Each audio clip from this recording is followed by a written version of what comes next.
जी दोस्तों, अज दी जनाब वीडियो एक ऐसी वीडियो है कि जेड़ी एक सदाबार वीडियो है। गो के इस वीडियो दा तल्लक या मौजू जड़ा है वो अजकल पाकिस्तान दे विच मौजू है, लेकिन कुछ वक्ती मौजू और ताज़ा तरीन मौजू ऐसे होंदे ने कि जेड़े आने वाले वक्त दी जिहड़ी तारीख है उहदे विच अपना असर हमेशा हमेशा लई छड्ड जांदे ने। ते अज दा जिहड़ा मौजू है जनाब वो वे कैप्टन सफदर दी गिरफ्तारी सिंध दे विच कराची शहर दे विच उन्हां दे होटल दे कमरे दा दरवाज़ा तोड़ के उन्हां दी गिरफ्तारी। अच्छा, हुण यह चीज़ इंपॉर्टेंट कोई नहीं कि कैप्टन सफदर नूं गिरफ्तार किया गया। कैप्टन सफदर एक सिंपल आदमी है। इंपॉर्टेंस ये वे कि किस तरीके नाल गिरफ्तार किया गया और क्यों गिरफ्तार किया गया। जिहड़े लोग हिस्टरी तो वाकफ नहीं उन्होंने इतनी जल्दी इस तरह के वाक़यात दा जिहड़ा पसे मंज़र हुंदा है उन्होंने उहदी समझ भी नहीं आती तो पता भी नहीं चलता। वेखो जी, मज़ारे कायद दे उत्ते कैप्टन सफदर ने दो किस्म के नारे लाए ने। एक नारा तो यह कि वोट को इज्जत दो, जिहड़ा कि मेरा ख्याल है कि हर जमहूरीयत पसंद बंदे का नारा होना चाहिए, क्योंकि पाकिस्तान दे विच बड़ा हो गया। हुण वो ऐसा दौर नहीं रह गया कि चीज़ां दबान नाल चीज़ां दब जाण। तुसीं जिन्ना दिल दबाओ किधरों ना किधरों सच्चाई जिहड़ी ओह निकलनी। और दूसरा जिहड़ा इंपॉर्टेंट तरीन नारा सी वो सी मादरे मिल्लत फातिमा जिन्ना जिंदाबाद। अच्छा, हुण जिहड़े बंदियां नूं मादरे मिल्लत फातिमा जिन्ना दी शख्सियत दे पिछे एक तारीख है जिन्होंने उहदा नहीं अंदाज़ा, उन्होंने नहीं पता कि ये जिहड़ा नारा है इहदी तकलीफ वक्त दे गासब जरनेल जिहड़े कि कानून का एहतराम नहीं करते उन्होंने क्यों होई है। मैं थोड़ी जी डिटेल तुहानूं दस दिना। मादरे मिल्लत जिंदाबाद दे नारे की तकलीफ उन्हां जरनेलों नूं होई है जिन्होंने इहदा पसे मंज़र पता है। इन्हां सारियां ऐसे बंदे जिहड़े कि पाकिस्तान दे आइन का एहतराम नहीं करते और उन्हां दा डेमोक्रेसी ते इतबार नहीं, उन्हां सारियां वास्ते ये जिहड़ा नारा है मादरे मिल्लत जिंदाबाद, ये बहुत बुरा नारा है।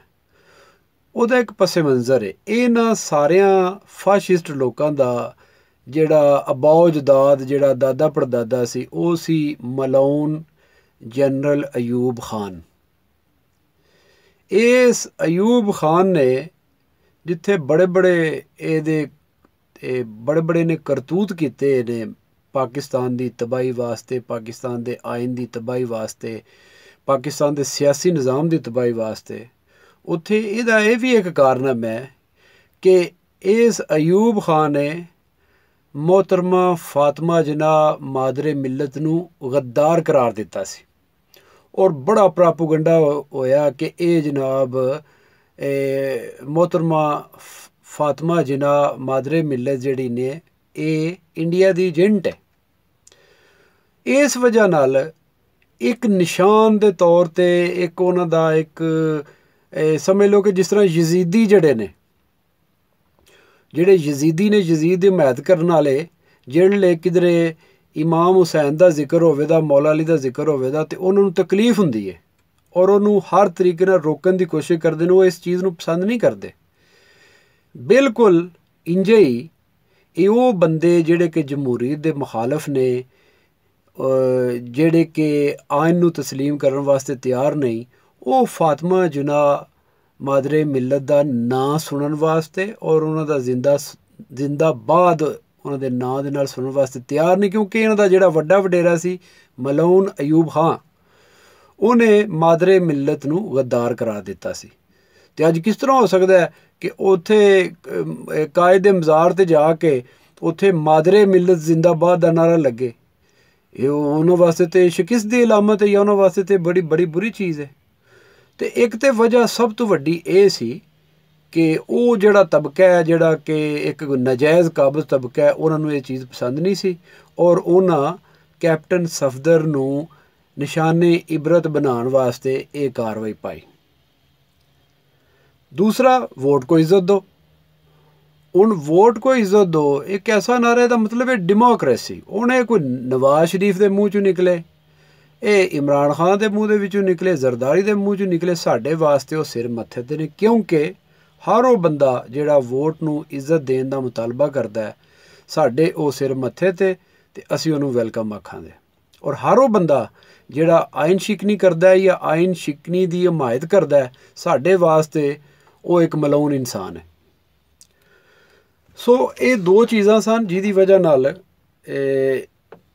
कैप्टन सफदर नूं एक इबरतनाक तरीके नाल गिरफ्तार किया गया और उहदे विच बिल्कुल इस चीज़ का ध्यान ना रखा गया कि जिस तरह कि एक साडियां रवायात ने, खासकर जिहड़ा साडा बरे सगीर पाक होंदा इलाका है, रवायात ने कि असीं अपनियां दुश्मनां दियां भी मावां भैणां धीआं भैणां दी इज्जत करने आ और जिथे उन्हां दी इज्जत दे विच हरफ आउण दा इम्कान होवे असीं उत्थे एहतियात करने आ। यानी मर्द मर्दां नाल गल्लां करदे ने ते उन्हां नाल मैदानां च मुकदे ने। लेकिन इन्हां की कीता, इन्हां जनाब बिल्कुल इस चीज़ का एहतराम नहीं किया कि मरियम नवाज़ एक औरत है, एक बेटी है, ठीक है जी।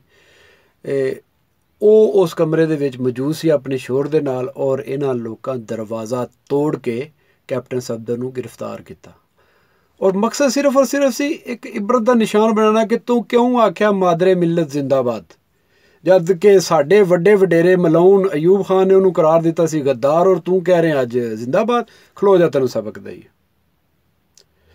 और दूसरा ये नारा क्यों लाया जी, वोट को इज्जत दो। ठीक है जी, बहाना की बनाया गया कि जी मज़ारे कायद की जी बेरमती हुई है तो उत्थे जी इस तरह चीज़ां नहीं होनी चाहिए।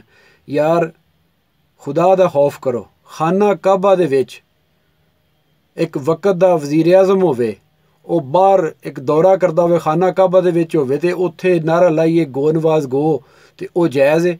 मक्का मदीना दे विच मस्जिद नबवी दे विच नारा लाइए गो नवाज गो ते वो जायज़ है। ते अगर कायद आज़म मोहम्मद अली जिन्ना रहमतुल्लाह अलैह दे मज़ार दे उत्ते जाके जमहूरीयत जिंदाबाद, मादरे मिलत फातिमा जिन्ना जिंदाबाद, पाकिस्तान जिंदाबाद नारे लाइए तो यह नजायज़ है। कुछ यार इंसाफ होना चाहिए, खासकर उन्होंने बंदियां कोल इंसाफ होना चाहिए जिहड़े कि उठे ही इंसाफ के नां ते। गल मुखालफत बराए मुखालफत नहीं होनी चाहिए।